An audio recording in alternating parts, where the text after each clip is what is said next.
আরাফাত দিনের দোয়া হলো সবচেয়ে সেরা দোয়া। বছরের যে কোনো সময়ের মধ্যে সেরা দোয়া হলো আরাফাত দিনের দোয়া। আরাফাত দিনের অনুসরণে জিলহজের 9 তারিখে পৃথিবীর বিভিন্ন প্রান্তে থাকা মুসলমানরা নফল রোজা রাখবেন। এতে 1 বছর পূর্বের আর হায়াতে বাঁচিয়ে রাখলে আল্লাহ তাআলা অগ্রিম 1 বছরের গুনাহ আল্লাহ মাফ করে দিবেন। এই রোজাটাকে জিলহজের 9 তারিখেই রাখবো নাকি যে আপনার আরাফাত দিন হাজিদের অবস্থানকে হিসাব করে রাখবো? আরাফাত দিনের বিশেষ আমল কি বিস্তারিত বলুন।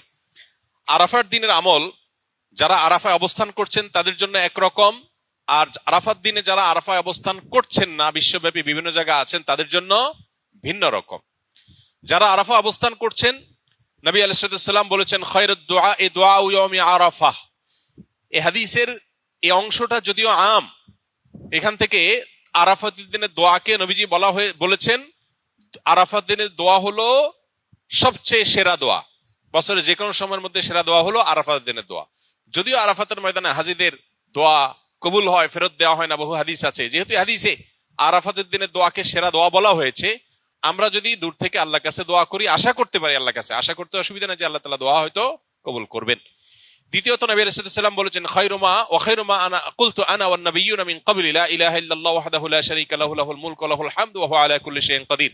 আরাফাত দিনে নবী আলাইহিস সালাম বলেছেন আমি এবং আমার পূর্বে নবী রাসূলরা যত দোয়া আল্লাহর কাছে করেছেন এর মধ্যে সবচেয়ে সেরা হলো এটা, লা ইলাহা ইল্লাল্লাহু ওয়াহদাহু লা শারীকা লাহু লাহুল মুলকু ওয়া লাহুল হামদু ওয়া হুয়া আলা কুল্লি শাইইন কাদির। এটা আমরা বিশেষ করে পাঠ করব। আরাফাত দিনে হাজী সাহেবদের জন্য রোজা রাখা নিষেধ, বেশি বেশি দোয়া করবেন তারা, তাদের জন্য করণীয় আমলগুলো।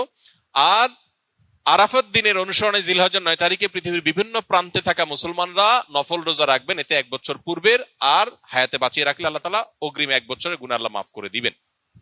এজন্য আরাফাত দিনে নফল রোজা রাখবো ইনশাআল্লাহ। এই দোয়াটা কি এই রোজাটাকে জিলহজের 9 তারিখেই রাখবো নাকি যে আপনার আরাফাত দিন হাজিদের অবস্থানকে হিসাব করে রাখবো? এটা নিয়ে দুই রকমের মত আজকাল শোনা যায়। তবে আরাফাত দিনে হাজিরা অবস্থান করছেন হুবহু ওইটার সাথে মিল রেখে গোটা বিশ্বে আসলে ওই দিনে একই সময় রোজা রাখা এটা সব ক্ষেত্রে সম্ভব না, ভৌগোলিকভাবে এটা সম্ভব না।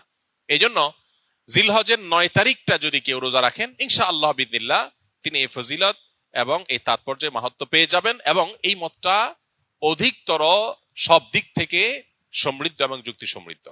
এই জন্য আমরা আরাফাত দিনে যারা আরাফাতের ময়দানে অবস্থান করছি না তারা রোজা রাখবো ইনশাআল্লাহ বেশি বেশি করে। আর জিলহজের 1 থেকে 9 তারিখ পর্যন্ত সবগুলো দিনই রোজা রাখতে পারলে আরো ভালো। তাহলে সেক্ষেত্রে ইখতিলাফ এবং মত পার্থক্যের আপনি এমনি উঠে গেলেন। সবগুলো দিনই আসলে রোজা রাখার চেষ্টা করা দরকার যদি তৌফিকে হয়।